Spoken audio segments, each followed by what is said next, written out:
One day, in the quiet countryside of Scotland, a young boy was playing near a swamp when he suddenly lost his footing and fell into the thick, muddy water.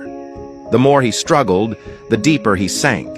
Terrified, he screamed for help, his cries echoing across the open fields. A poor farmer named Fleming was working nearby when he heard the desperate cries. Without a second thought, he dropped his tools and ran toward the sound. As he reached the edge of the swamp, he saw the child flailing, barely able to keep his head above the water.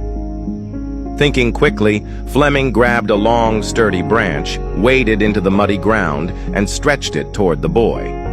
With great effort and at the risk of his own life, he managed to pull the child to safety.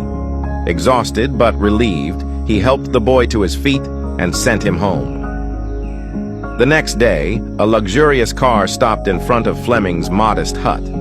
A wealthy man stepped out, approached the farmer, and said, "I am the father of the child you saved yesterday. I cannot thank you enough for saving my son's life. I know I can never truly repay you, but is there anything I can do for you?"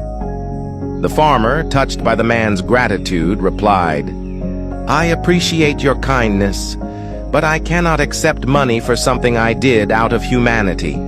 At that moment, the farmer's young son appeared at the door of the hut.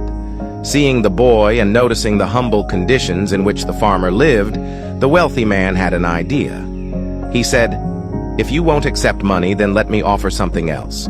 Let me take responsibility for your son's education." The farmer hesitated for a moment. Sending his son to a prestigious institution was beyond his wildest dreams, but realizing the incredible opportunity before him, he nodded in agreement.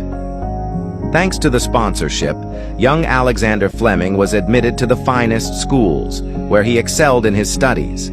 He later attended St. Mary's Hospital Medical School in London, where his relentless curiosity and scientific brilliance led him to a groundbreaking discovery: the world's first antibiotic, penicillin, in 1928. This miraculous drug would go on to save millions of lives. But the story doesn't end there. Years later, during World War II, the wealthy man's son fell seriously ill with pneumonia. His condition was critical, and his survival seemed uncertain. He was treated with penicillin, the very drug discovered by none other than Sir Alexander Fleming. That wealthy man's son was none other than Winston Churchill, who later became the Prime Minister of Britain twice. This story is a powerful reminder that kindness has a way of coming full circle. A selfless act, done without expectation of reward, can return in ways one could never imagine.